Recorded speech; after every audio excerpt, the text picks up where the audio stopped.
Greetings, Darklings, from across the interweb. It is I, the Duchess Precious Ken, once again. And as always, I have my faithful companion. It's Painting. What up? Today, we're going to do a very special review of a project put out by Riveting. We have with us two important guests, one of which is Dan Milligan, a return guest to Sounds and Shadows. Dan, say hello. It's my second time. Yeah, it's great to see you guys. Thank you so much. Dan, start out real quick. Just hit me with, for people that don't know, who you are and what your projects are. I guess most people probably know me as the main guy from the Joy Thieves, but I'm a professional drummer and I live in Chicago and I do a lot of different projects. But the Joy Thieves is the one that most people seem to know. I met in particular right now, you're plugging your recording studio. This is true. Okay. All right. I wasn't sure where we were headed. Yeah. Well, me and a buddy who've done all the Joy Thieves recordings just launched a production team called Joy Thieves Productions. So we're doing a lot of mastering, a lot of mixing for bands, I do live drum work and stuff like that for a lot of these bands. And it's just a production team that handles a lot of different facets of the recording process. So if you have the means and you can find him, you might just be able to hire Dan. My other guest is one of my oldest, dearest friends. I'm really excited to have him here. A person that is a subject matter expert and the one who I would go to if I ever had a question about the band that we're going to discuss today, Mr. Russ Robinson. Hello, Russ. Hey, brother. I'm so excited about this. It's not even funny. This is where our two worlds meet after 30 some years of knowing each other. This is literally the cross section of where your taste and my taste meet. It's true. And me and Russ have been just kind of like we do on Sounds and Shadows on this page, just talking music to each other passionately for 28 years or something now? Somewhere around there, coming up on 30 at least. Yeah.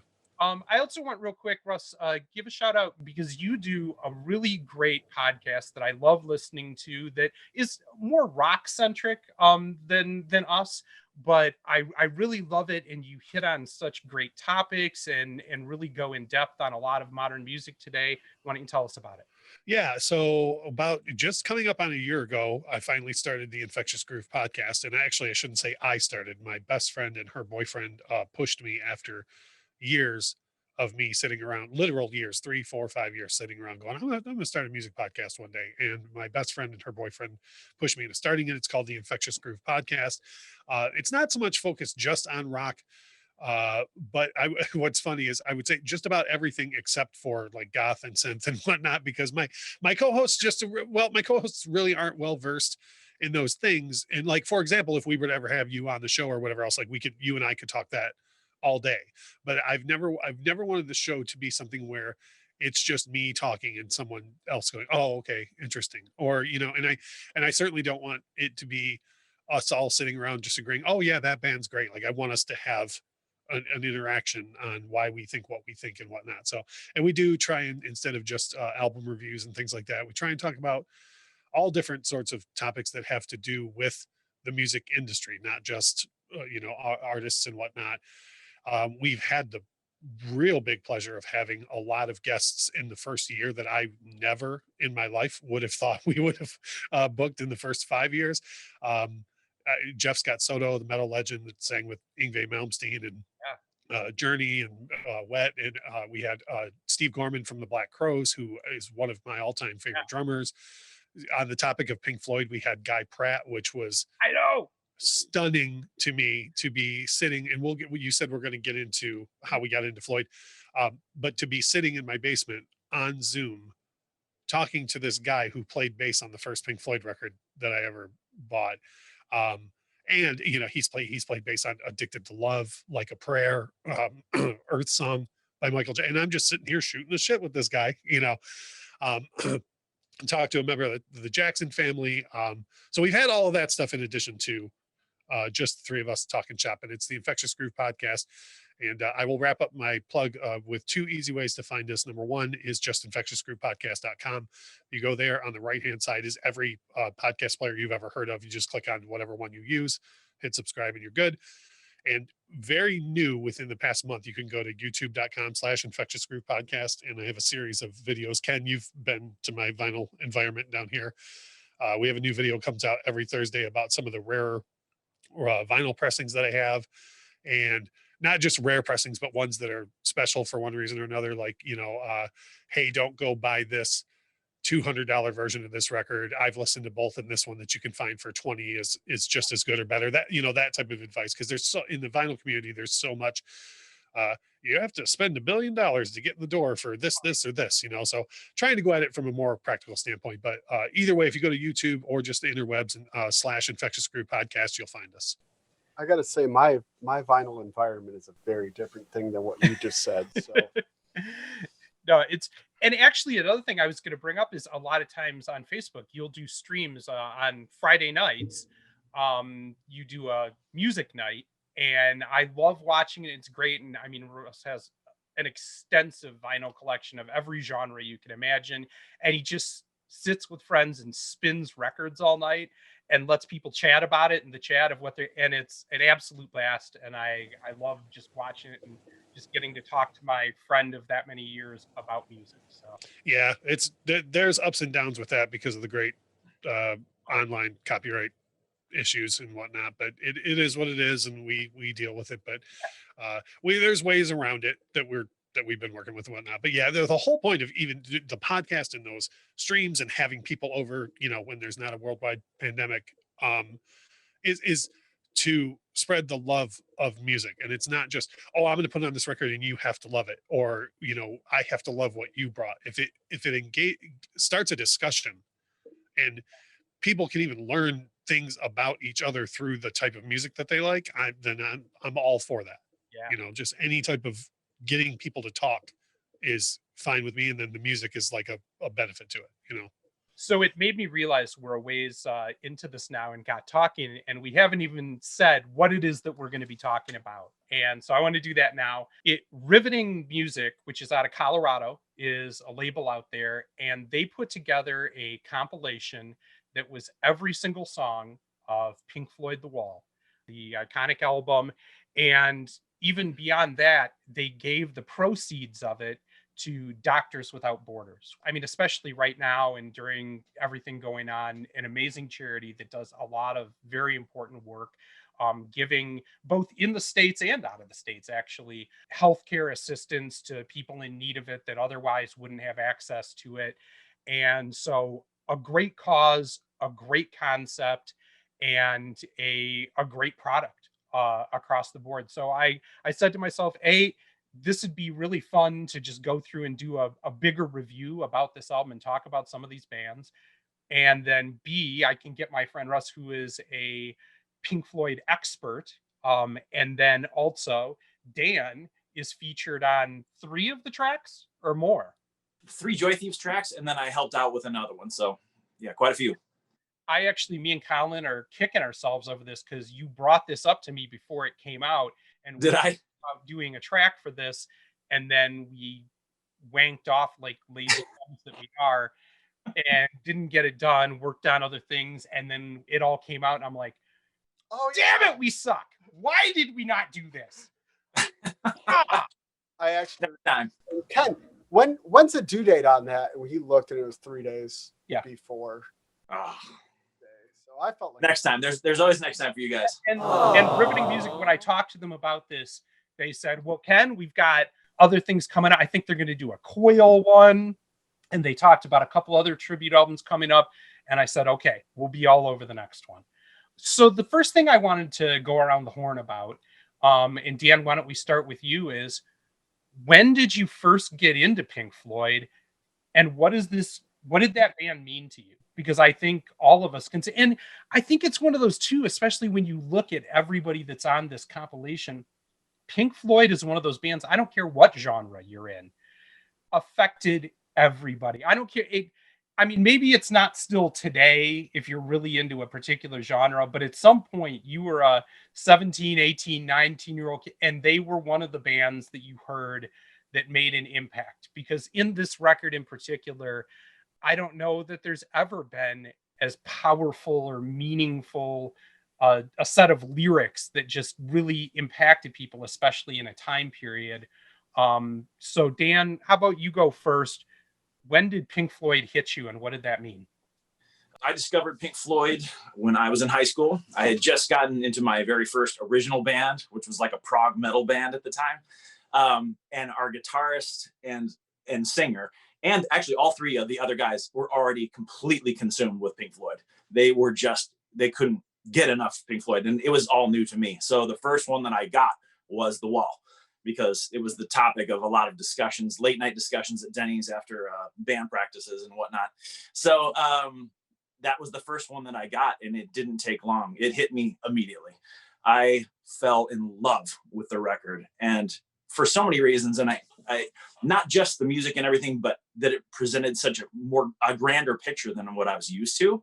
I was used to before that buying albums where there were just songs. There's 10 songs on it, but the way that Pink Floyd connected all the songs together thematically and instrumentally, it literally changed how I make music to this day. I still follow some of the guidelines that were put down by them all those years ago. So I can thank my ex-bandmates for that.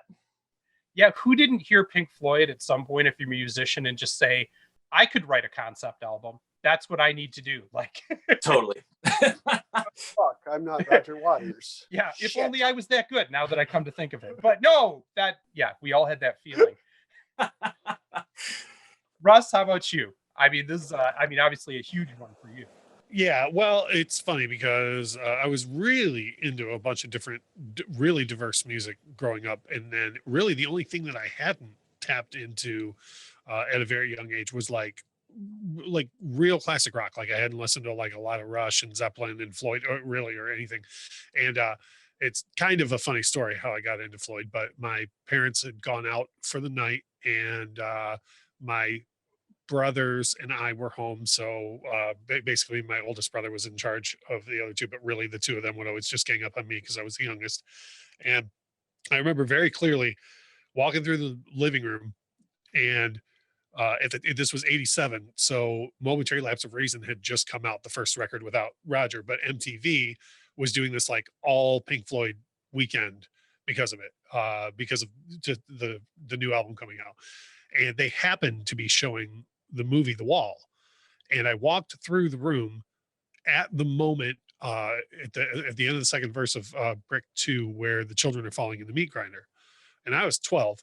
And if you walk in the room and you see children falling in a meat grinder, it scares the living hell out of you. Right. You know, so I went running back to my bedroom, and my two older brothers were not going to have that. So they literally like carried me back, kicking and screaming, and held me in a chair and made me watch this movie. And as you know, like it doesn't get any less disturbing. You know, the visuals that go with the film, with the album. Biggest backfire in the history of mankind, because although I had a couple of nightmares from like the Gerald Scarfe animations and some of the visuals, even in the edited for television version, were, you know, still disturbing. I was walking the course to Comfortably Numb and humming the course, the verse to Brick in the Wall and whatnot. And I ended up borrowing The Wall on cassette from a friend, and just was the same thing as Dan, just so taken with, like, I started to be like, this is telling a story, you know, and just like really blown away by that whole idea, because I had never, everything that I'd listened to prior, even though as diverse as my music taste was, nobody had done that.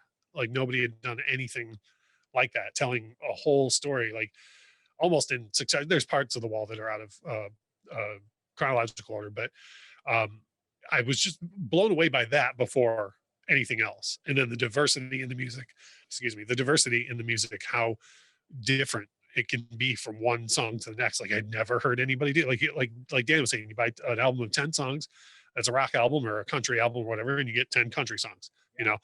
And you take Floyd, inside of the first half of The Wall, you have, you know, hard rock song like In the Flesh leading up to like almost a country song in Goodbye Blue Sky, you know.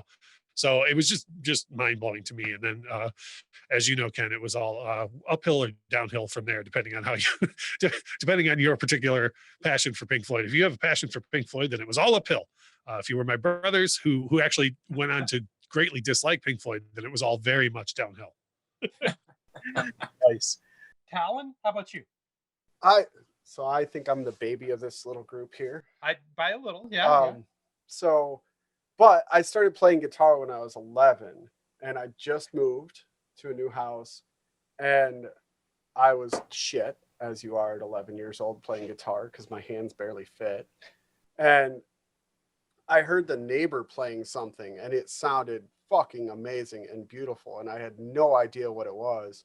And so my little 11-year-old ass went over and knocked on his door, like super excited to be like, what the hell is that? Are you doing that? That's fantastic. And he was playing along to Dark Side of the Moon. And so he actually sat me down and taught me a bunch of the solos off of that album, which was fantastic. Wow. And a great way to start learning how to play music and learning how to solo. And that started that journey. And then I was also a little bit rough because my dad liked Pink Floyd, and that was like, I couldn't like anything he liked. That wouldn't be very punk rock. No. But then there was a cover of Another Brick in the Wall, and I think Lane Staley sung that with Rage Against the Machine. Yeah, it was under the name Class of 1999. But yeah, Lane Staley was in it, and Tom Morello, and it was so heavy. And I was like 14 or something like that when that came out, and I finally heard it and was like, oh, this is fucking amazing. And that's when I really, really started getting into them, and then delving way deeper, and then watching Pink Floyd videos with my dad and finding out he saw him in concert like 8 times and then being jealous. That was weird. That was a weird feeling. But see, but that speaks to Pink Floyd though, how great they are though, right? I mean, you're connecting with your dad over a common record or a common group. That's awesome. So mine goes in a little bit with that. Again, in high school, I had this friend who was a year or two older than me, named Russ, that I thought knew everything in the universe about music. This guy sounds amazing. Tell me more. And he played Pink Floyd for me. And I'll tell you, as somebody who's a front man now, a singer myself, and a guy who's a storyteller, I immediately felt this connection. I mean, I liked a lot of Pink Floyd, but to me, The Wall, and my favorite Pink Floyd album is The Final Cut. And I think it's just, I feel this total connection to Roger Waters, the way that he sings and the way that every song tells a story. And I've always been enamored with that. And then later, me and Russ and some other friends of ours got to go see the Division Bell tour back-to-back nights in Detroit, one of which was the night that they did the live album for release on Pulse. And hold on. So close. That was the first time since 1975 that they did the whole Dark Side of the Moon front to back. Right. But the one that's released on Pulse is from about a year later when they got it down really well. Like, because if you go back and you listen to the bootleg from the Silverdome, they are guessing their way through some of those songs that they hadn't done in a little while. Like, there's definitely some moments where you can kind of feel Dave and Rick and Nick being like, I don't know if this was such a good idea, but it is historic though, because it is the first time since 75 that they had done it. So but no, the performance on Pulse is from London, like a year later, but same thing though. So also, this is funny because I said to Collin before we started that usually all the guests that I have on here are excited to like be guests on the show and talk about their projects, and I'm excited. And so generally speaking, they kind of like let me get away with shit and just, and I was like, Collin, this is going to be the one podcast where like Russ is going to be like, no, Ken, you're fucking wrong. Shut the fuck up. And I'm looking forward to that so much. I'm living for this. Although I have spoken those exact words many times in the past. No, Ken, you're fucking wrong. Shut the fuck up. I didn't say it that way. I'm learning. See, growth, personal growth. But yeah, aside, one tiny side note about that, though, if you remember, you and I are the only two people of all of our group of friends that went to both shows. Yeah. And every person we knew that either went to Thursday night or Friday night said, why did you guys buy tickets to both shows? Pink Floyd always does the same show. And my argument before, I was like, all right, Ken, stay home. I got this. I was like, first of all, even if Pink Floyd does the exact same show 2 nights in a row, it's 2 Pink Floyd shows, first of all. And second of all, like on this tour, they've swapped out a song and again. So, we might get to hear a different song. And then, like Ken knows this, Saturday morning, I almost went door to door to all of our friends and was like, guess what you missed? They did the entire Dark Side of the Moon last night. Of course, this was like pre-internet, so we didn't have any proof. Our friends were like, oh yeah, sure they did. We were like, no, I swear to God, So, and I've actually been personally responsible for editing the Wikipedia page about the Division Bell tour a few times, because everyone thinks the first time they did it was in New Jersey 2 nights later. And it was absolutely not. It was at the Pontiac Silverdome. Well, Russ, I'm glad that you feel confident to correct other people on the internet, not just me. That's yeah. Well, Ken, in fairness, you started it. Like I started dipping my toes in the water of correcting people back in like 92. And now I feel comfortable enough to spread it out to the whole world. So thank you for that. All right. This is a fun start already. I'm excited here. I want to go through some of these songs individually that were on there, talk about them from the standpoint of the Pink Floyd version a little bit, and then a band that did the cover of them, what we thought about that version and what we heard in it. And let's just fire through as many as we can without turning this into 4 hours, and have a good time and talk about it. So the first one that I wanted to get into is track number 2. This one, well, they go in order, right? Yeah. So it was The Thin Ice, which is to me one of my top 5, maybe top 2 Pink Floyd songs of all time. I just absolutely have always loved this song. It's always spoken to me. It's so powerful, so resonant. Why don't we start out, Russ? Tell me a little bit about your thoughts on Thin Ice, and then we'll talk a little bit about Hate Department, who did this version. Yeah, the original track, one thing that I love that I don't think a lot of people quite catch as far as the lyrics of this song go is it's really the other side of the mother character. Because in the song Mother, although the intent is good in that song of, oh, I'm going to be so protective, right? And it goes on being part of the wall. In this song, this is a mother speaking to, like, from infancy, instilling some very sinister ideas into a child, like be scared of everything, like everything is out to hurt you, that type of thing. And I never really heard a lot of people talk about that. People talk about how the mother character in the song Mother is so well intended, but here there's no good intention to the lyrics of this song. They're almost sinister, in my opinion. Like like, this is not like, I'm going to protect you from things. This is like, everything is going to hurt you, no matter if I can try help or not. Now, as far as this particular version, I loved it. I thought that the vocal delivery was absolutely got that point of the lyric in the delivery. So this one was done by Hate Department, which is Steven. Wait, say this right. Seibold, right? Seibold. Okay, I want to make sure I say it right. But who we've talked to quite a bit and reviewed, and is just an amazing and talented artist. I think, yes, the vocal delivery on this is part of what really got me there. But the other thing is the transitions on this song, and a change from a pretty standard rock ballad that Pink Floyd does, are so abrupt and intense. And they left me with this feeling of falling through shattered ice. Like, I mean, when the bottom drops out of this song in this version, I felt like I fell through into freezing cold water. And it was such a great effect. And Steven's voice just rings out in this. And yeah, I mean, this one gave me chills. Dan, did you have anything? Because I know you know Steven too. Yeah, I have a handful of favorite tracks on here, and that was definitely one of them. It's one that when I put it on the first time it came on, and I just kind of, my jaw hit the floor. Like, wow. It's such an iconic song. I mean, obviously a lot of these ones are, but it's hard watching people take a different turn on it. there's a lot of ways that can go wrong. And I was surprised at how often it went right on this. And this was one of the biggest surprises to me. I loved it. You know, that's one of my things coming into this, is that there's a reason why you don't hear a lot of people have successful covers of Pink Floyd.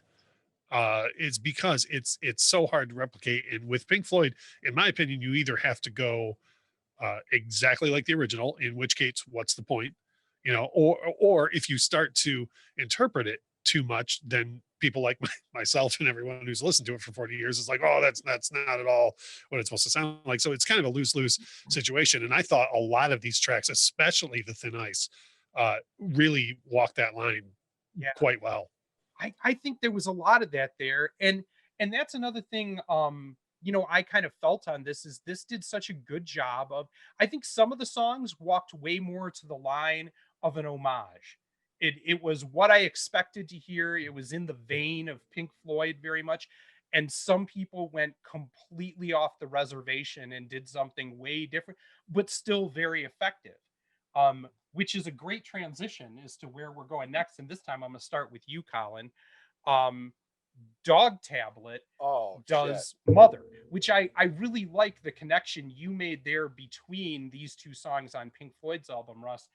What did you think about the first time that we listened to this together and heard? Because Jared and Martin are dear friends of ours, and you could not have, in my opinion, like, knowing that two more different people, like peanut butter and chocolate, that just sound perfect together.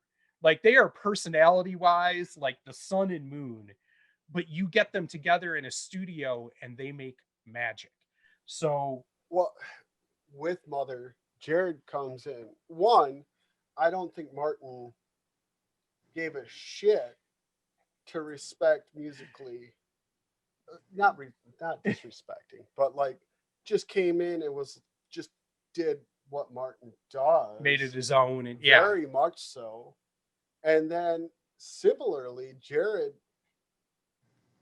his vocal performance had nothing to do with the original. Not really, but the intent was still there. Yeah, he owned it, and Jared told it, and I believed every fucking word that was said in that song. And again, he has this way of just wrapping you up in his prose and his voice and taking you for a ride. And I think it was an excellent interpretation of that song, and very exciting. This was the one that surprised me the most. Is my favorite one. I mean, I like a lot of them on there, but if you were to ask me and press me about it, this is absolutely my favorite track on there. They, like you said, the intent was right, but it became completely unhinged from the original in the best possible way. I loved it. Russ, what about speaking to the kind of original version of Mother and how that stacked up with this? As far as the original goes, one thing that I really, really, really like on it is that Dave and Rob very much give you those just two characters that are in the song. Like Dave's it's kind of an odd change, because on Comfortably Numb they almost flip as far as like the intent of the characters that they're singing. But with this one, like Roger is really singing like the point of view of the bewildered person, asking for like, what I need help. What do I do? And again, I think Gilmour's vocal delivery on the original really does what I was talking about. It separates the character here from the character in the Thin Ice. There's a lot of well-meaning in the way that Dave is singing it. The things that the mother is saying in the song Mother are still exceptionally dangerous for a child to hear and believe in. But the way Dave is singing it, you're like, oh, well, that character means well, so it's okay. Right. And as far as the cover goes by Dog Tablet, I had almost the exact same notes about the vocal, that it's completely different, but I believe every word that was saying, and it takes you to a different place than the original does. But as far as the original goes, I think both Roger and Dave did a really, really interesting job. Like, they both brought something to a song that they don't normally bring to us, especially Roger. Roger has no nice intent in his vocal ever, like on any song.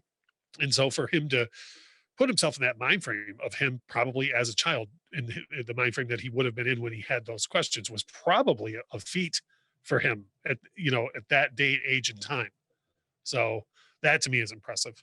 I mean, because for any, I mean, child, I mean, even if maybe that isn't your relationship for your whole life, when you're a child, it's really hard to think beyond the idea of your mother being the most glowing sun in the entire universe and the epitome of goodness and trust, you know?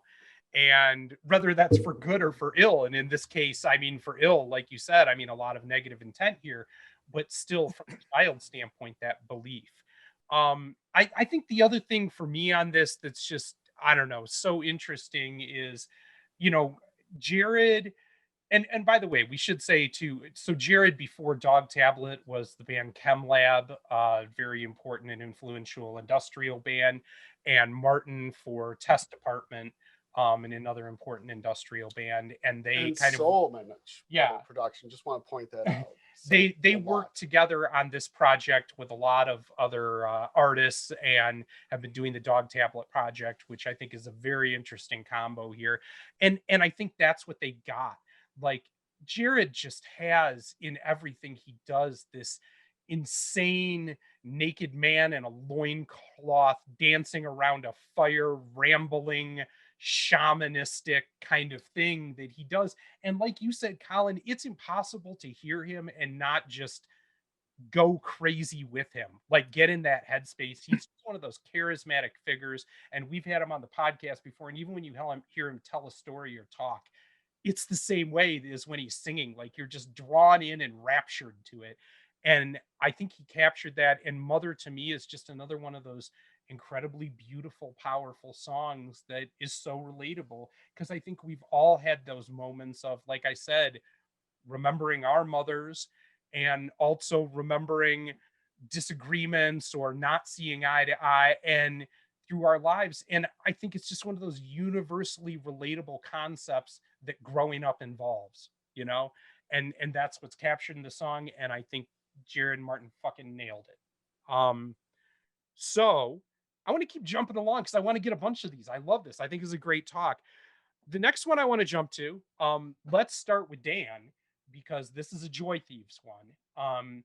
And you did it with the legendary singer, writer, director, Raymond Watts Pig, who we've also had on, has been with KMFDM, who's, I mean, just one of the biggest names in, just came out with a new album that we talked to him about this last year. Pain is Check God, it out. that Armlab? is amazing. It was rated our number one industrial EBM EDM album of 2020. What was it like? I mean, just for me, even interviewing the guy was just intense and crazy. What was it like doing a song with him, Dan?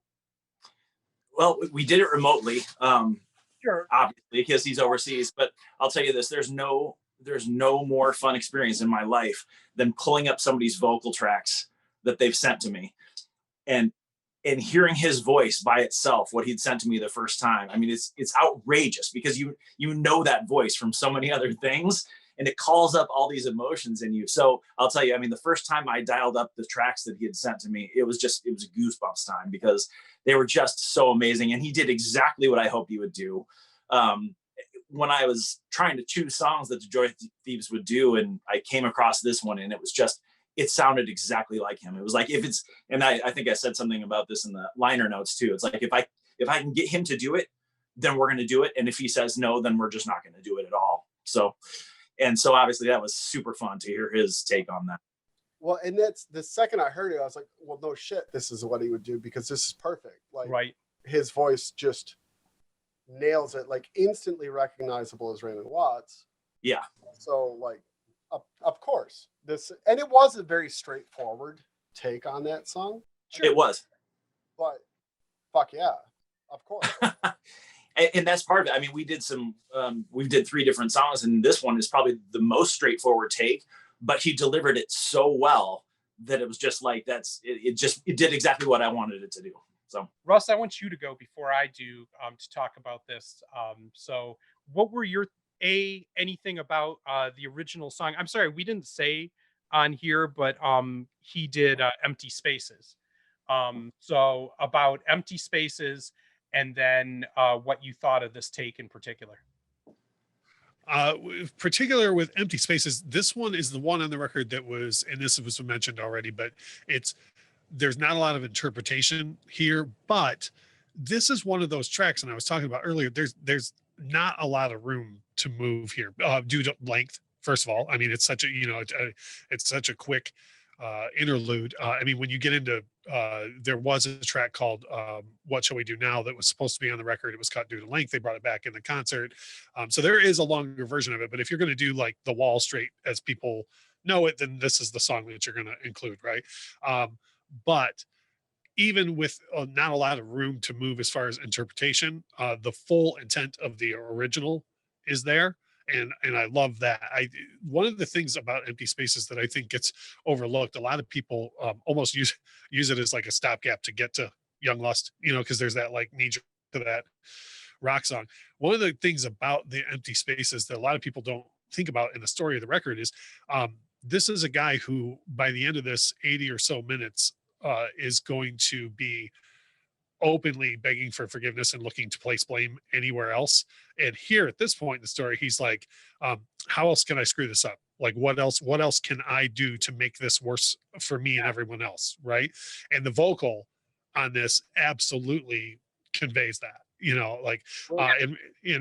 Roger's original vocal, he almost sounds bored on the original. Like he almost is like, okay, this song's got to be here to get to the next one. And I found the vocal on this to be a lot more engaging. Well, and Pig is, I think, the perfect character for that. Like, just this menacing, sexy, dirty. I think when you say character, Collin, to me, that's the thing that hit me on this song, is that's just it. It was easy for me to picture like the film and like my idea of the story of Pink Floyd, The Wall, and my idea of like the character of Pig that Raymond Watts has made, and plug him in here. I think that's, to me, the biggest thing, because you're right. Like, it's all about this excess and filth and self-loathing and, I mean, greed. And like, to me, that is the epitome of, at this point in the album, where that transition is going. And it dripped off him. You could see the lyrics just kind of drooling down his chin and like falling on his shirt, as he kind of, like you said, Roger was very like blasé, I think, when he delivered this. And instead it was this cramming, something in his mouth and just letting the crumbs fall out while he spat out the lyrics with this venom to him. Yeah. I think on the original, Roger wrote the lyric with the intent, or this is totally my guess, but Roger wrote the lyric with the intent of having the music turn out as intense as it is, because the music on the original version of The Wall is probably the most intense music so far on the record, right? And then the vocal is just there. Whereas on this cover, it was like, okay, I'm going to take what he meant when he wrote this and interpret that. Yeah. All right, I want to jump now. We're going to do a couple Joy Thieves ones in a row. So I'm very excited that you're here, Dan, to kind of like get your take on where you're at with it. The next one up, you and I have talked before in the podcast, Dan, that you get to, in the Joy Thieves, have Chris as a member of it and have him sing on this song. You've expressed to me this joy in your heart before of what it was like, but tell me what it was like and what Chris is like to work as a professional, and maybe some of his background and pedigree for those people that if you live under a rock and for some reason don't know who Chris Connolly is. But yes, I suppose there probably are people in the world who don't know who he is, but I don't know any of them. Yeah, Chris was he's a solo artist, but I mean, he's spent the last 30 years performing with bands like Ministry and Pigface, Revolting Cocks, Damage Manual. I mean, like Bells into Machines. You could just keep going on and on and on with what he's done. And now that I'm working with him on a fairly regular basis, I understand exactly why. He's just amazing to work with. He's lightning fast. He just throws himself in completely and then disconnects himself. And I don't say that in a bad way. It's like if I send him songs and he is into it, within 24 hours, he'll turn several of them around to me. Like he just does it in this fiery panic and then he's on to the next creative thing, which, I mean, now you understand why he has, I think, 24 solo albums over the last handful of years, and he's as prolific of an artist as you can be. So this particular song had him written all over it, in my opinion. When I was listening to when I decided I wanted to do a couple of songs, I started listening to songs, and this has always been one of my favorites, one of my turns we're talking about, because it starts very differently than it ends. And you have this very kind of croony, sing-songy thing at the beginning, and then the rage turns on and everything flips. And he was literally the only person I could imagine who could do both of those things so well. And so I kind of what I said about Raymond, it's like, well, if he's going to do that with me, then we'll do it. And if not, then we're just not going to worry about that, because nobody will be able to do it like he could do it. He was immediately on board. And when I mentioned the Doctors Without Borders thing, that all the money was going there, he was even more on board. It all went down very quickly. You know, that's the other thing that I've never met Chris in person, but that I hear from literally everybody, of all the people that work for him, is just what a sweet and charitable guy that he is, and just seems to have like this moral heart and caring for kind of being in industrial music, which a lot of times I think of more like Raymond Watts. You know, it kind of, not that, I mean, he was a very nice guy and very down to earth and very humble when we talked to him, but just everybody that I talk to that has had contact with Chris says just what a caring, charitable guy he is to literally everybody that he meets, you know? He really is. And the way that he attacks his art in all the different levels is just something that motivates me. I'm really, honestly, just super lucky to be able to work with him in this capacity. It's awesome. Another thing on this song that I wanted to ask you about, Dan, before we move on to Russ and Collin on this, is the samples that you use, which to me are such an iconic part of this song. I don't know if you just changed them up or you did like kind of a different mode of them or whatever, but I thought it added such a different picture and concept to the song on what you used. Where'd you get that idea from, and what did you use? I'm sorry, which samples are you talking about? Like at the beginning of the song, kind of the spoken intro words and stuff. Where did that come from, and what'd you get the idea from? Are you talking about the conversation that happens in the room, or like the TV in the back? Okay. You know, the intro to it, all the stuff. Yeah. You know, recreating the intro was so much fun, because it was just, it's iconic. I mean, it's so iconic. If everybody, you know, do you want to take a bath? Everybody knows the lines, right? Right. Everybody does. Yeah. So while we were looking for ways to slightly turn some things on their ear, which we'll get to the big one in a minute, but this was one of them. I reached out to Adrian Halo to see if he would be willing to play the part at the beginning, and he was the perfect choice. I mean, he was all about it. It was awesome. Adrian is in the band, for those Machine with Human Skin. Yeah, exactly. And we'd been looking for an excuse to work together anyway. And I just pitched it by. I was like, we're just trying to do some different things with this song. We're trying to stay true, but then again, we're trying to do some different things. And I thought turning that character into a male would do what we wanted it. It had it totally flipped the thing on its head and just had a different tone to it then, but a really interesting one. Yeah, that was a very fun part to do. And as far as the other stuff, I mean, finding all the samples, and I mean, we're in Populous Studios, and we've got there's a phone call, so we're recording all that stuff. And I went back and found episodes of the actual show that they had sampled, the TV show that he's watching in the intro. While I couldn't find the episode, I went and got an episode of that show and use that. So, I mean, we took a lot of time to get things very, very right, as far as I'm concerned. To me, you could really hear it. And I didn't even notice that it was a different episode. And I feel like I've listened to that a million times and I didn't pick up on that aspect. I think because I was just so drawn in by Adrian's performance of this. I just was immediately engaged, and I was like, oh my God, that is so fucking awesome. What a difference. It is one of the, like I said, it was one of the fun ways to make it our own, as opposed to just doing an exact reinterpretation, which nothing wrong with that. It's just we wanted some differences in there. So that one was fun. Truth be told, I was not aware that we were going to have the artists that performed these two tracks on here or played on these two tracks. And my initial plan on these two tracks was to fall all over them. And I'm going to do that anyways, even with the artist sitting right here. and I'll reserve myself to the one now because I got a whole lot to say about the other, which is all fantastic. But this is an excellent rendition of One of My Turns. This is just fantastic. Everything you guys already said about the original is one thing. With this song and the next one, for me, are and this is going to sound like such a pretentious Pink Floyd fan thing to say, but I promise you, Ken, you know this about me. This is all sincerity. These two songs, and I'm going to stand. What's that? I said he really is that pretentious, folks. Right? Yeah, yeah. It's all true. Uh, this song is a listening experience.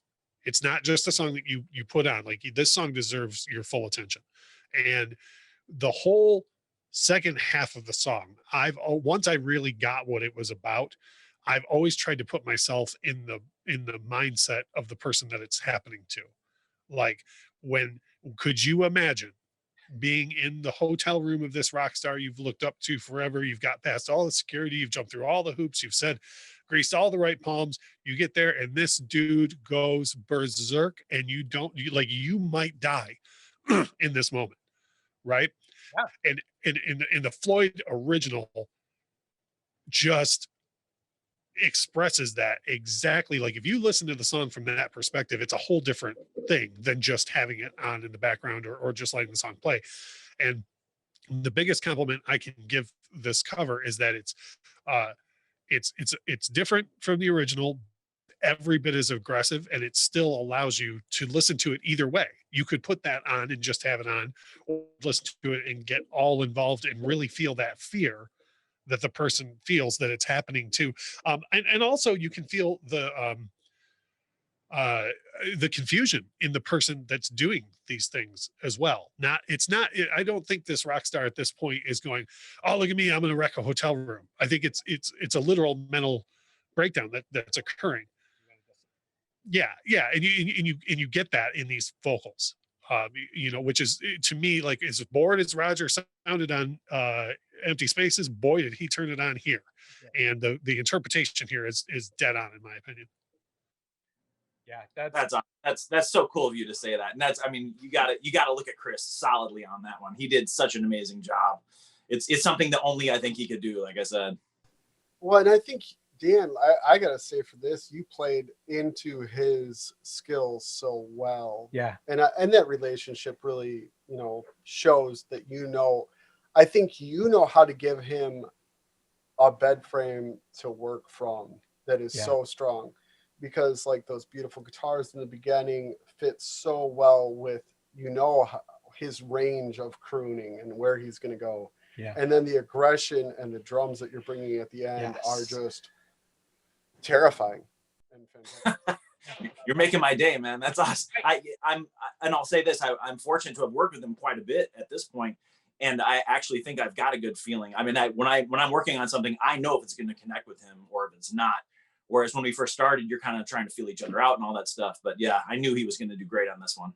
I did all right. Yeah, I think for all three of these tracks, and we are going to talk about the last Joy Thieves one next, but for all three of these tracks, I think something important to talk about for Dan is, you did all the music and the production and everything for these, but you're first and foremost a drummer. That's what your start was. That's what your core is. And to me, on this song in particular, yes, Chris gives an amazing performance and takes this to another level but the drums on this song are the other thing that kick it to another level. And I think that's a very underrated aspect of Pink Floyd in Nick Mason. Everybody always wants to talk about Roger Waters and, about David Gilmour, but Nick Mason is gotta be up there with your Bonhams, your Perts, he's one of the most prolific drummers of all time, and changed the way that we think about percussion and drums in rock music. And I still don't know how he got into his kit. Fair. But no, that's what I'm saying is, I think another thing that, to me, out of all the songs on here, one of the biggest deals of why I connected more with your tracks than a lot of them, Dan, was the drums, was the way that I think you nailed a true homage to Nick Mason. And that is so important to the success of this song. I love Nick Mason. I mean, he's one of those guys. He's somebody who does it so well that you don't even realize he's doing it. Yes, That's that is what it what he is the master of. That nails Yeah. it exactly. He can do amazing things, and it's not like the Neil Pearts of the world and all that. And there's definitely a space in music for them, and everyone, they get a lot of praise. Personally, I would take Nick Mason over drummers like that because I just love the way he finds the exact right thing to do and the tastiest way to do it. I think he's amazing. He doesn't need you to make space for him. He finds a place within whatever is left. Well, and it's so perfect you forget it's there. Right. I just, as a side note, I can't tell you the number of times on Friday nights that I've grabbed at least one person's attention and said, hold on, listen to what Nick Mason's doing right here. And then and a lot of people will be like, oh my Lord, he's whatever, whether it's the jazzy section at the end of Shine On, or the funk section in Echoes, or even the second half of One of My Turns. I've had a lot of people just be like, I never stopped to think about what Nick Mason's doing there. And I'm like, well, you just so you know, he's making the song for you. Like what Nick's been doing the whole time is making this song for you. And I have to second that, Ken. The drums on this it's one of those things where, as a Floyd nerd, you listen for certain things, and on this song you have to have those crashes on this, because Nick's doing that. He's going along with that. It's not to, oh, and now something exploded over here, and now a mirror broke, but it's that feeling that Nick's putting into it of this violence is happening while he's still playing a rock song, right? And the drumming on this, to me, gave that same feeling. And I think that's a big thing too that I'll say to the Joy Thieves. And I'm not trying to make you blush here, Dan, but that I think you do as good as literally anybody doing it right now is mixing electronic drums with real organic drums and not have that sound like a fucking mess. Like and this song is, to me, a perfect example of that. Of, you made this fit with the industrial or electronic theme, but you also kept that organic feeling of those drums and had it sync properly so that you felt it was still a rock song. Yes, this is an industrial song, but it's also a rock and roll song. And that's why it worked. Well, that's awesome. Thank you. Honestly, before we even started working, when we just had a handful of songs, we made that one of our goals, that we were going to try to merge those two worlds in a way that was going to make us extremely happy. And it's not the easiest thing at times, but I love doing it. And it's, being a drummer, it's everything is drum centric to me. You know what I mean? That's where all of this stuff starts. And so I do know where those crashes are that Russ is talking about. And I know where all of those little bits are, because they mean a lot to me. So the ass kissing continues for one more song of the ass kissing here. We're going to move on, and at this time I'm not just going to work on kissing your ass, Dan, because we're going to kiss Anya's ass also. I'm always here for kissing Anya's ass. She is so amazing. So the next one features Anya of Ayatoya, who's also a Joy Thief. And to me, she played a show with us on her birthday. She came and played in Kalamazoo Live, and then we quit playing music. Opened for us. And I'm like, how the fuck am I supposed to go sing after her now? Like, this is bullshit. Yep. She goes out there by herself with all of this rig that she's built, lighting, video, holding a guitar, playing the drum beat she wrote behind, and one woman fucking army just unloads on you with the most amazing live performance you've ever seen in your life. And people were like, still, I mean, we had a good crowd by then. They were starting to straggle in, but it was still pretty early when she played. And I was just sitting there, jaw dropped. How in the fuck am I supposed to take a stage after this? Because she is just a vision of rock and roll power and industrial power and electronic power. And again, I mean, hearing her go off on this, on such a heart-wrenching, intense, freaking song in a plea. And before I get to you on this one, Dan, I want to kick to Russ, because he made an outstanding really point when we first got talking. Yeah.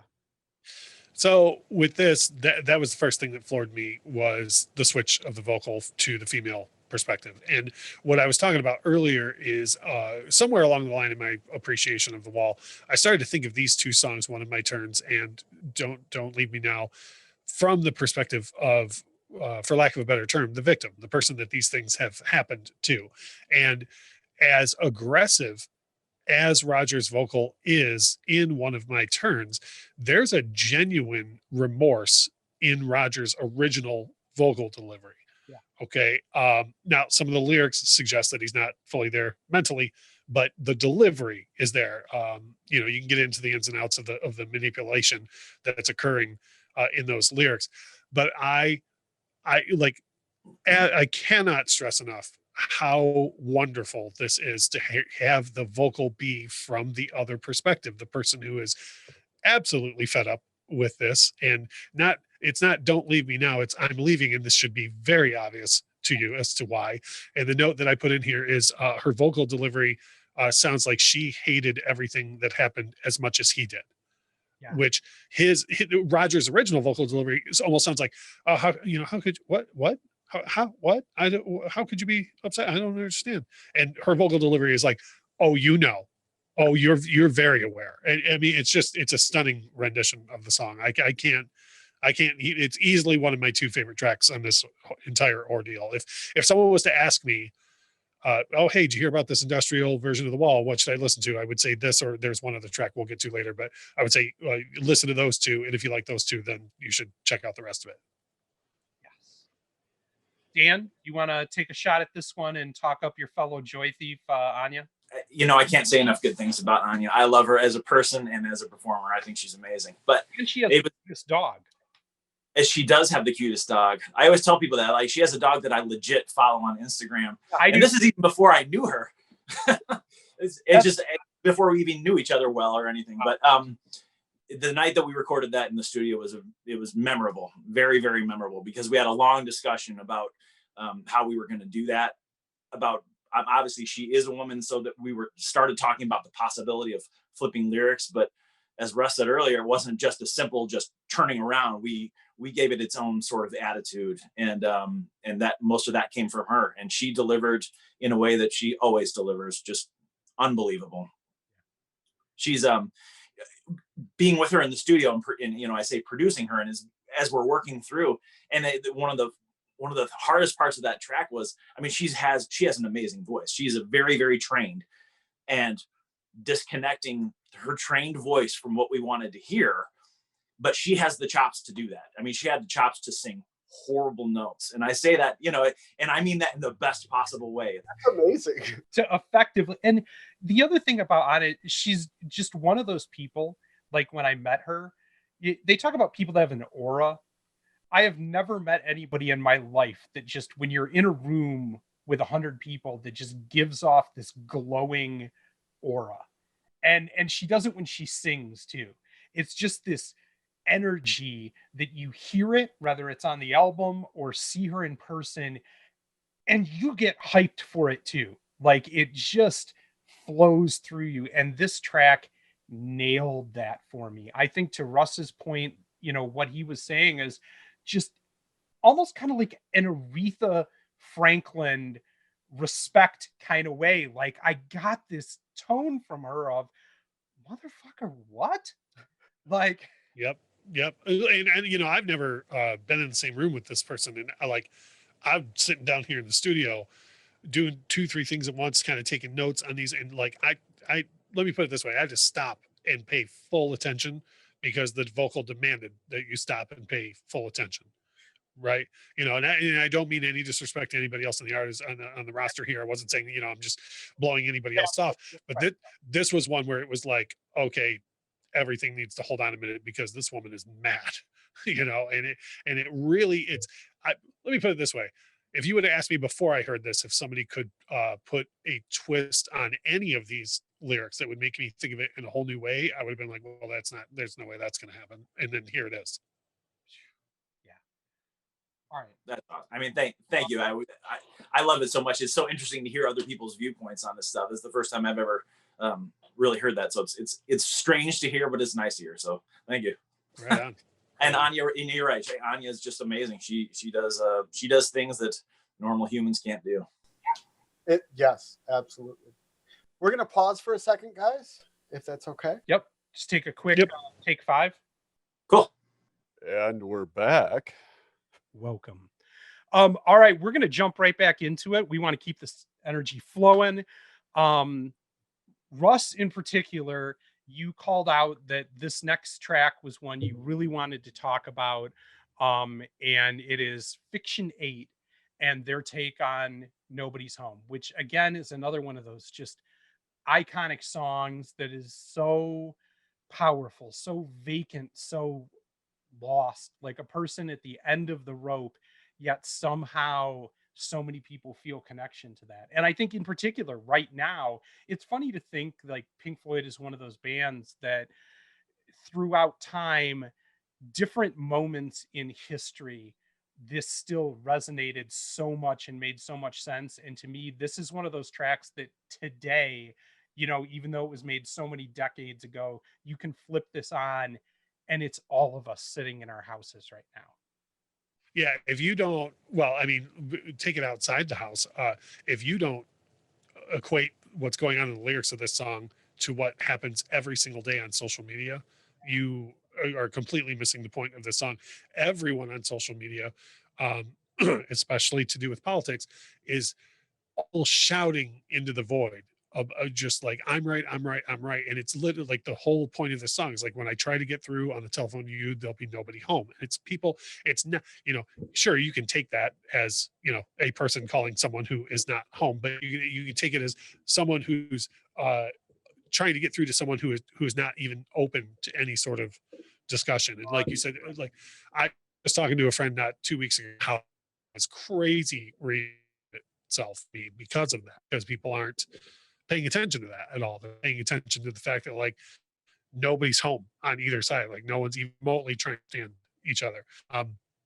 Having said that, as far as this goes, The Wall itself, the original Pink Floyd, The Wall, it happens to be my personal favorite work of art by any ever.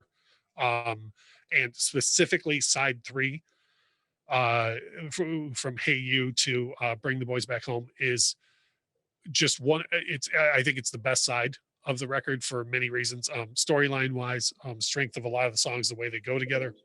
And this cover of Nobody's Home by Fiction 8 is fantastic. It gets the original spirit of the, you said, the loneliness, the disconnection. It totally gets that.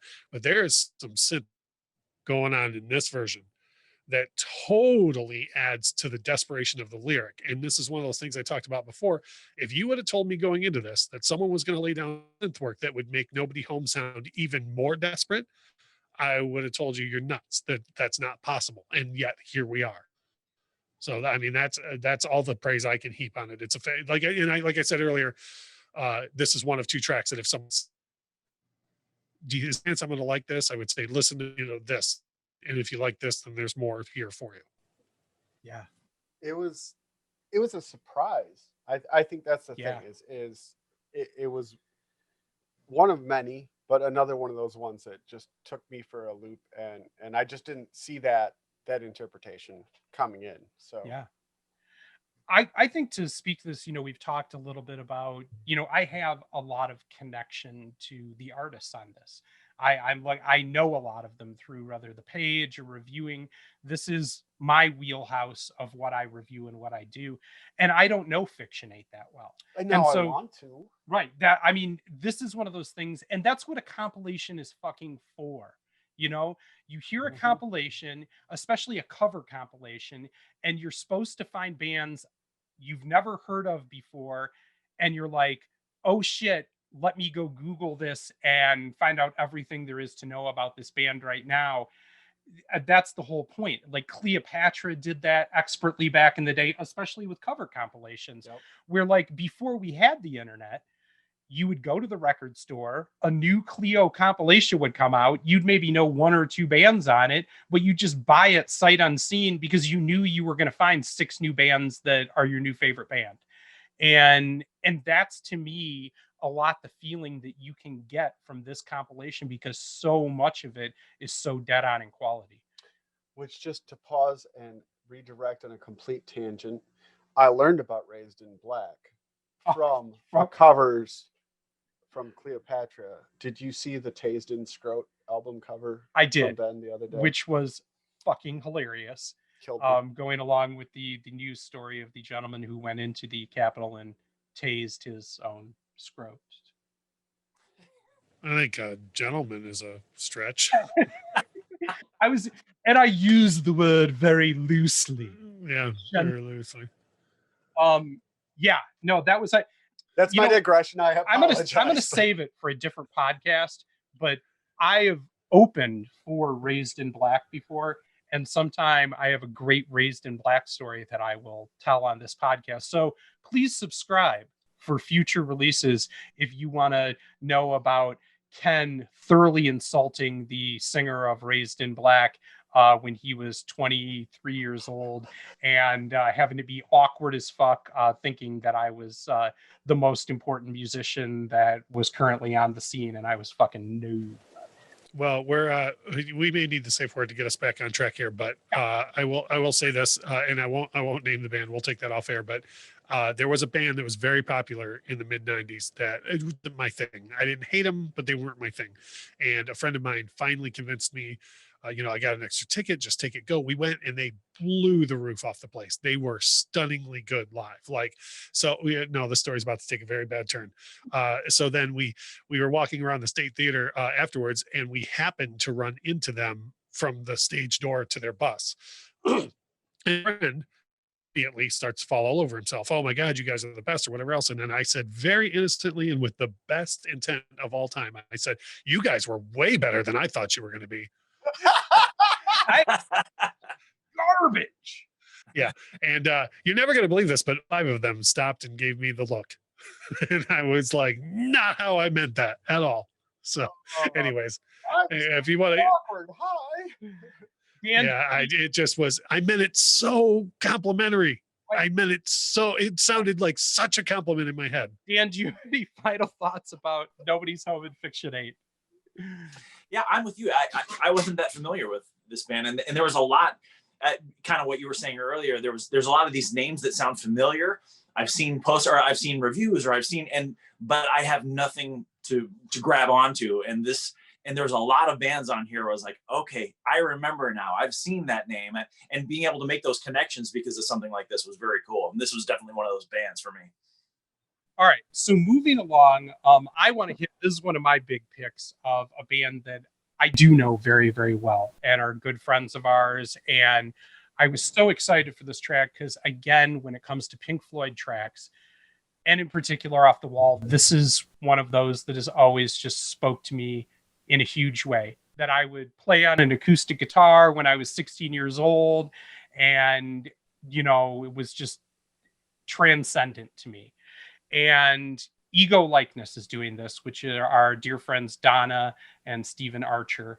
And to me, again, this is one of those where they switch the voice over to being a female voice in it. And I love Donna's voice. She has such a smoky, slow drink of whiskey, flavor to her voice that I absolutely love. And to put that into this heartbreaking plead of a song, like, that's what I always think of this song is. It is just a person on their last leg pleading for any kind of a rope in the middle of a desperate, dark situation. And she killed it. And Steven too, who's kind of almost first and foremost a percussionist more than anything. I think the drums in this really came through. The way that, obviously he always, sets up Donna, and they have such a great connection, being husband and wife and interlinked the way they are. Man, this one just moved me and hit me hard. So Vera by Ego Likeness. Dan, you got a take on this one? Yeah, I really like this one. It's one of those things that when I dialed it up and I wasn't watching who it was each time, and as soon as there was elements of there where I knew it was Steven. Like I could recognize even before the lyrics started. It was like, okay, I know who this is. And that's saying something about any musician, really. If you can recognize right right out of the gates what that person, and just realize who it was before only a few notes have been played. That's something else. Especially when they're doing a cover. Right. Exactly. Yeah, it's very impressive, and I loved this version. I thought it was great. I think another thing on this that maybe not everybody knows, I from talking to Steven a lot, he is a huge Pink Floyd fan, like almost on a Russ level, where, I mean, for being a guy that's done industrial and goth and like that's been his whole career and his whole scene, he is an enormous Pink Floyd fan. And so I know taking this project on was a big deal to him, to like do it right. So, and I think that comes through. I think this one, more than a lot of the tracks, I could really hear the homage, love, and respect bled into the music that you could hear as a fan doing this song. I think there's a couple things that I caught production wise, as far as that. I think one of the things that really brought me into Pink Floyd too was that experimentation with new synths and different sounds and sequencing and just constructing a very different soundscape. Yeah. And hearing this and then listening back to other things that Ego Likeness and Stoneburner have done, and then realizing, these things all correlate together. Yeah. I can hear that influence now when I listen back, listening to this and how Steven shaped this. But another thing too with this is Donna, first and foremost, is a poet and a storyteller. Yes. And a lyricist, right. And the way a lot of the standout tracks to me on this album were the way that people embodied the lyrics and told this story in a way that really made me understand it more than I did before, because I'm hearing other people's perspectives and takes on it. And I think Donna just did that fantastically here. Yeah. Well, I think kind of what Ken was saying too, you can feel it, for whatever reason, this album means so much to so many musicians. Yeah. And being able to recreate that in their own voice, it's an amazing thing, really. I mean, and you can feel how much it means to them in their performances.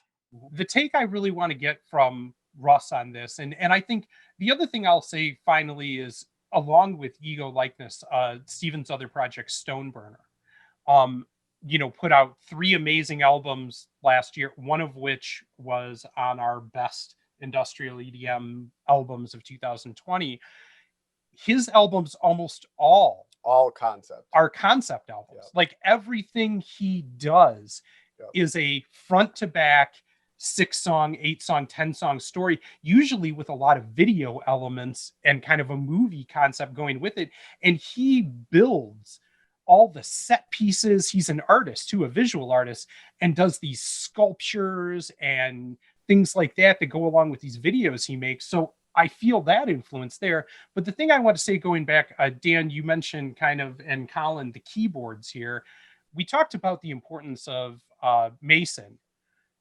Russ, can you kind of speak to the importance of Wright and how that is important to Pink Floyd's music here, and then maybe how that leads into this track? So this is totally unplanned and wonderful way for me to work in the version of The Wall that I think everyone on planet Earth should listen to.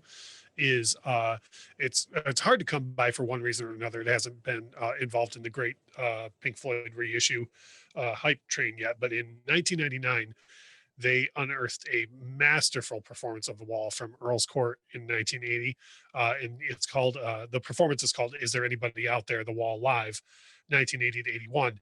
And Rick Wright, if you look at Rick Wright's work from 67 up till 77, up till Animals, Rick Wright is absolutely 25% of the Pink Floyd sound.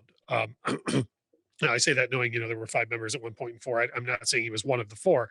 I'm saying he was absolutely a fourth of what you're hearing. The Wish You Were Here album is nothing without Rick Wright on that record. The song Sheep, Roger's lyrics, great. David's guitar work, great. Nick's drumming, great. Rick's keys put that whole song together and in overdrive several times, right? So that all of that is to say that on the wall, Rick and Roger really, really had some major personal issues going on, to the point where Rick was really beaten down as an artist and really didn't feel like he had much to give. And if I'm going to slight The Wall, the studio album, it's because Rick is not Rick on the album. He's very much playing the chords to the songs, in the flesh, the organs and whatnot. There's not a lot of flair there. It's just, these are the chords, and that's it.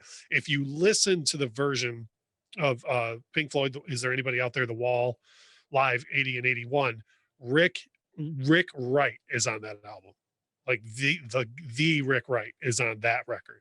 And I don't know if it was because at that point he had actually been fired from the band and was a salaried live employee.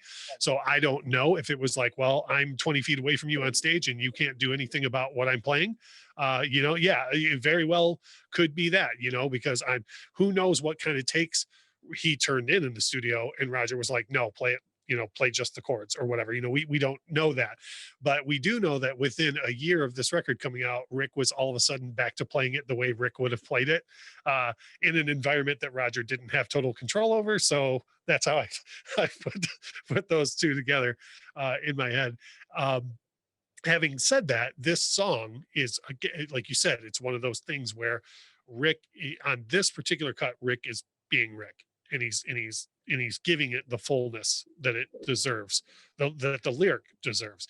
And in this particular cover, there's not a lot I can say that you guys didn't already cover, except for one thing I want to say is we talked earlier about how with Floyd, people tend to go way off the reservation, or they try and do it exact. And the reason why people fail when they do it exact is people don't get the feeling. You can sit down with an acoustic guitar, play the right chords, and tablature, look up the notes, and sing this song. But if you don't have that headspace or the yearning in your heart that's in these lyrics before they come out of your mouth, no one's going to want to hear you do this. And I will listen to this version all day, every day because of everything you guys already said. Yeah, no, and I love that you brought that up, because I really do think that Wright is one of those guys that, to me, another band I always bring up with this is, say, The Doors. Like, look, without Ray Manzarek, in my opinion, The Doors are fucking Deep Purple. Like that. I don't think it's bad. I don't think it's bad, but that's the ceiling of their career. I don't think that anybody would have really given a proper fuck about Jim Morrison if it wasn't for his transcendent, changing, doing something that hadn't been done in rock music, in terms of that organ and, the Leslie rotating reverb amplifier, and the sounds that he made there. Honestly, I don't think that they become what we think of as the Doors. And I think that Wright has a claim on a slightly lesser level to the same effect to Pink Floyd. Yes, obviously you're dealing with a lot of major talents in Pink Floyd, and I guess to the Doors to a point too, but I think that's what makes it really stand out. It's like a comic book. It's like a comic book that's uninked until you have those keyboards that really add the definition and the shading.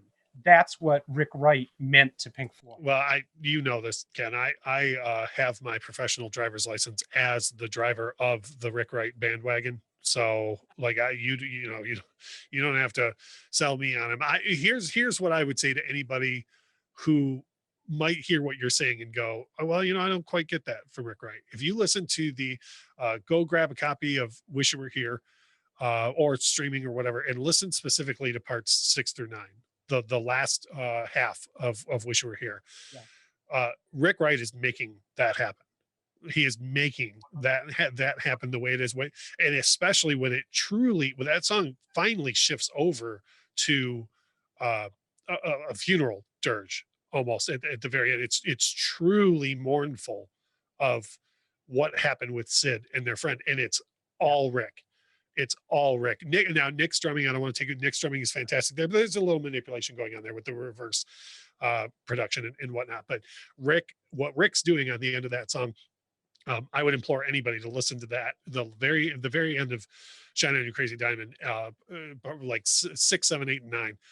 And that will show you who Rick really is. And I couldn't agree more, Ken, that he, without Rick Wright, Pink Floyd is far less of the institution that we know. Because Roger, before Rick, I'm sorry, just one more thing. Before Rick really came into his own, Roger had those strong lyrics prior to metal, before Rick was really asserting himself as a keeper. And it's not until like Obscured by Clouds, Metal, and Dark Side of the Moon that Rick starts to take off. And if you notice, that's where the trajectory of the band starts. But I think that also has, I mean, you're going in line with technology and other things and what was coming out at the time, and the way that they embraced like the buklas and the suitcase synths and just things that were so obscure and completely off the reservation of what anybody else is doing, at least in rock. It was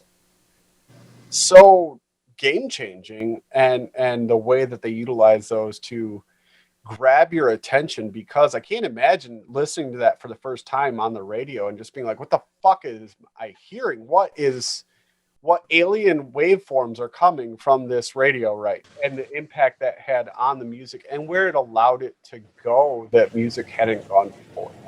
Yeah, Roger had a great quote about that. I'm reasonably sure it's in the movie Pink Floyd Live at Pompeii, but he says, because they ask him about, do you think you guys will become a slave to your to the equipment that you use, and I'm certain that in the industrial genre, a lot of people have wondered that, like, am I really a slave to this electronic instrument? And Roger had a great point. He says that's like saying give a man a guitar and he becomes Eric Clapton. He says you don't give a man a keyboard and he becomes us, which I think, by the way, is the only, even though it's roundabout, I think it's the only time Roger ever even remotely complimented Rick ever. But Rick was that guy that was like you said, taking this thing and it's his jazz background. He's making this thing sing and making it make sense in a composition that no one else would even think of. Right. All right, Creed. That was our safe word. Okay, Bringing it back. I want to move along to the next one because this is one I'm really excited to talk about. This was In the Flesh, another song that to me it's just so powerful on so many levels, and I think it goes to the punk rock aspect of Pink Floyd. Let's not forget that this was a band that, although they're considered a classic rock band, were politically supercharged, especially in their time, and that is poignant as hell today. Like, we look at what, is just happening in the news this week. And to me, this song just touches so much on the political message right now, this many years later. And I think to myself, fuck, why aren't we further ahead by now? But that's neither here nor there. And Adra, who is a performer that I just have so much respect for. She is so amazing. And her take on this song right out the gate, when this guitar line drops in, I was just like, holy fucking beast. I screamed, oh shit, across the room. Just, there is so many ways that like this could have been soft shoed or just didn't meet the expect, and the guitar just crushes it, and then her voice comes in and it's the same concept, but to me almost with an extra level of feeling and aggression for the way that she internalizes this and makes it personal, puts it down in her gut like fucking napalm, and just blows it out through her mouth and just unloads on you. And I heard this the first time and my jaw dropped. Absolutely fucking outstanding. I'm a huge fan of There's Any Way. She did an album in 2019 that I ranked one of my top albums of that year. You have to go look it up. She's a stellar performer, but this rocked me to the core, as you can probably tell by my palpitations right now. Who wants to go next? I'll take it real quick, just because I only don't have too much to add outside of what you said. One thing I want to go off a little bit on is one of my favorite things about social media these days is when Roger Waters updates his Facebook post, and the first 1,000 comments are always, "I liked you better when you stuck to the music and didn't talk about politics." And then I've given up on it, but I used to go through and remind all 1,000 people that always. Yeah, yeah. All of these records that they claim to love are all talking about, politics and half for years. He didn't just write Pig's Three Different Ones when he was doing it on the last tour. That was, in fact, years old. And the same thing with In the Flesh. I've actually seen people say "Oh, I liked you better when you weren't doing," it's like, what? Like, yeah, did you ever listen to the lyrics? Now, as far as this cover goes, and I'll just keep it short and sweet on this, the first thing I have in my notes, literally the first thing I wrote was "well, damn," which is a very, very, very big compliment, as you know, Ken. And the next thing that I have is excellent, powerful, and masterful delivery of the vocals, which again, like we talked about with Vera, as hopeful and as lonely as Vera is, this is a vicious, vicious song that in the wrong hands can sound like a person who's mad or doesn't even have a firm grasp on the situation. Like the where the character's at in the story here has a very firm grasp on what's going on, and it's very intentful. And the lyric, the way that it's interpreted here on this cover gets everything about where the character is at. Yeah. Just the charisma delivered on it too, because that's it. I mean, this is kind of a demigod concept, right? And I mean, the way the charisma is delivered with this, I think just hits it. Yeah, and I'm sorry, as I said, I was going to keep it short, and then this, but a way that you can see that where that's totally missed, in my opinion, is Bob Geldof's reading of it in the movie. Yeah. No, it's true. If you take, there's zero charisma. As soon as you said the word charisma, it made me think of it. This character, and this is not a knock on Bob Geldof. It is what it is. We could do a whole podcast on Bob Geldof as relates to Pink Floyd, but in the concept of the story here, this is the world's biggest rock star that anybody will listen to anything that's going to come out of his mouth, right? Okay, in the original version, his, and the way Geldof delivers it is a child, a person throwing a fit, that even the most staunch fan would go, "Oh, well, I'm not gonna. What the hell is this guy talking about?" Actually, right? And then, and then the way it's delivered in this song, you're like you said, you stop and yell across the room, like, "Okay, you have my attention," right? That's how this lyric is supposed to be delivered, and it absolutely was here. I'm going to say what I've probably said a couple of times already is just this song in particular. It's one of my favorites on here, but I feel like there's 1,000 ways it could have gone wrong.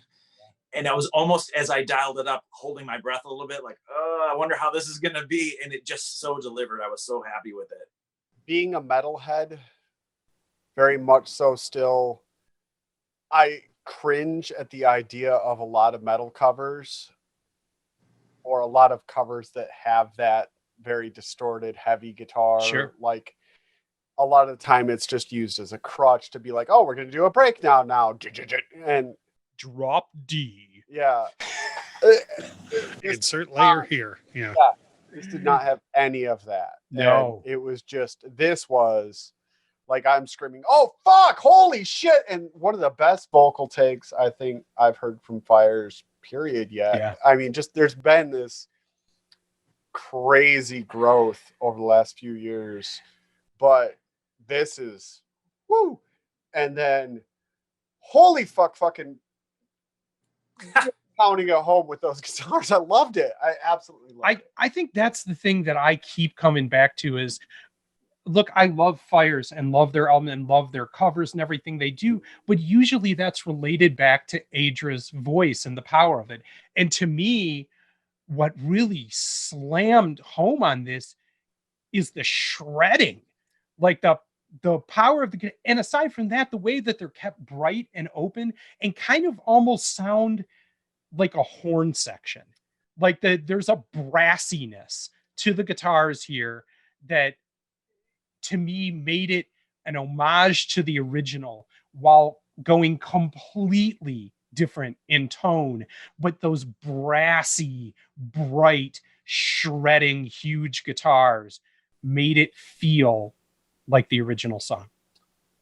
That's definitely one band I'm gonna have to check out more of. I'm gonna send that to you, Dan. All right, so now I've got homework to send to both you guys, but I'm gonna send flyers. Great. All right. Perfect. We got to wrap up. Yeah.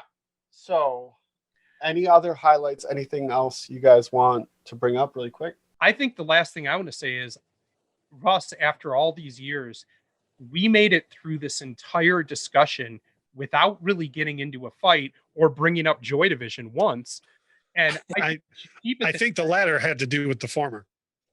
And I want to thank you for that. I love you, brother. Thank you so much for being a part of this. I feel like you really added a level of depth and understanding and background to this that, to me, made me enjoy thinking about this album more. So thank you for that. On top of right on. I can't thank you enough for having me on, man. This has been great for me. It's my own show is on break right now. Like we're starting season 3 in like another week and a half or so, and every time I get to do something like this, it saves my wife from a little bit more of having to hear me. Cause you guys know this as musicians, right? You can't get in the car and have a song come on and you go, oh, this is a great song. You have to say, oh, I saw this band at the thing and we took this car. And then, and 9 times out of 10, Ken was there. And then that's when we broke the door off the car. And, these and stories, and by the time the song gets to the end, my wife's like, okay, well, I wanted to hear that song, but then you just talk through the whole thing. So like these, and like I said, I think I told you this before we even started recording earlier, but my wife has heard me talk about I'm pretty sure my wife has heard me talk more about the Wall than all 3 of Roger's wives and him talk about the Wall. So I'm more than happy to discuss it with anyone. I like getting to connect with the artists who did such a fantastic job on this. And I love the passion with which you guys speak about everybody has put their time and energy into this. And as one final side thing I want to say, at me and you say, hey, do you want to come on my show? That's a yes. You say, hey, do you want to come on my show and talk about the Wall? Well, that's a double yes. And then, but for me, the clincher on this was the cause. It was like, all of this is for Doctors Without Borders. Like, sign me up fucking yesterday. Like the artists that put their time into this, that we get to listen to it, that we even get to ramble on about it. And then all of it, if even one person goes out from this and picks it up and a great cause benefits, then fucking hooray. I bought 4 copies, Russ. I bought one for me, one for you, one for my brother, and one for another friend of mine. So yes, everyone needs to get a copy of this. It's both available. I don't think it's on vinyl. It's only CD or digital release, but it's not on vinyl. I looked for it extensively the other day, but if they do press it, which I understand with these compilations, a lot of times, it's but there's a lot more pressing plants open now, so we might see some of these things start to. If it happens, I'll get one. But either way, I have the digital copy that you gifted to me, so I'm thankful for that. Dan, shouting parts. I'll just go back to the very beginning when I first reached out to them about possibly doing a track, and the cause is what brought us in. It's absolutely brought us in. It was such a daunting task to think about doing any Pink Floyd songs because it's kind of sacred territory to me. And after hearing that it was going to a cause like that, it kind of shifted things in my mind. It's like, wow, we can actually make another change, a positive change right here today for something that I love from way back when. And that was absolutely the trigger for me wanting to be a part of it. So absolutely agree with Russ there. I'm just proud to have done it and proud to be a part of it. And the guys at Riveting are awesome. And anytime they have anything like this, I would love to do it again. So I'm going to have Hawkeyes looking for them now. And I brought it up today in the Sounds and Shadows Facebook group, which has been doing great, by the way. That's been outstanding. The growth of it and people getting a chance to connect with a lot of these artists. A lot of them from this album are on that group. So if you want to go on there and check it out and get a chance to give your thoughts and talk to some of them when we post this, that would be outstanding. Please subscribe. Like, it's funny, we get so many views on this channel, but not nearly as many subscribers as views. And like the like button on all the other things about algorithms we're supposed to say. Yeah. I think that's So, a thing. yeah, That's the thing with YouTube. YouTube, for whatever reason, man, people will watch it all day and they will never hit that like or subscribe button. And you know, it's one of the greatest feelings in the world when you get that one more subscriber or that one more like, and comments too. Like what I find in the music world, when you're trying to put positivity out there, like we've just spent an hour or so speaking positively about this, your comment section is not going to be filled with a bunch of people who are going to come in and go, oh, well, this version was terrible of this song for this reason, and I'm much better than you because I think that. You know, you're not going to get that. You know, like you're going to get people who are going to want to be constructive about the conversation, but they'll do that all day and then not hit the subscribe and like button. So it's a very subject that's close to my heart. So that's why I'm backing you guys up on it. I expect this one will do a lot better because Adrian sent me this beautiful tank top, and so sun's out, guns out. You're actually getting to see Ken's tats, which doesn't. Me personally, I'm resubscribing to our friendship just because of that tank top. So I didn't know if you knew this, Ken, but you and I were up for renewal, and I've resubscribed. Beautiful. This should be on OnlyFans. Look for my page. It doesn't exist, but look for it. Yeah, you can't see it lighting, but his nipples look fantastic today. They're exquisite. All right. Collin, do you have anything final to say, or am I going to send us out? Normally we're going to sign out with a keep it dark, yo, but I feel like everything about this entire compilation and how it came together, I really appreciate Riveting Music and everything that they're doing for the entire scene. I really appreciate where they put this money and the efforts that everybody came together for. And I don't know how we can keep it dark with this one. No, I think we're going to, you know what? There's plenty of darkness in 2020. So let's, you know, keep the focus on hope for 2021. Let's do that. And everybody pitch in by buying this album because A, you get a bunch of great music, and B, you're doing a good deed when you do it. Thank you to our wonderful guests. Thank you for the conversation. And everybody out there, just keep your fucking head up.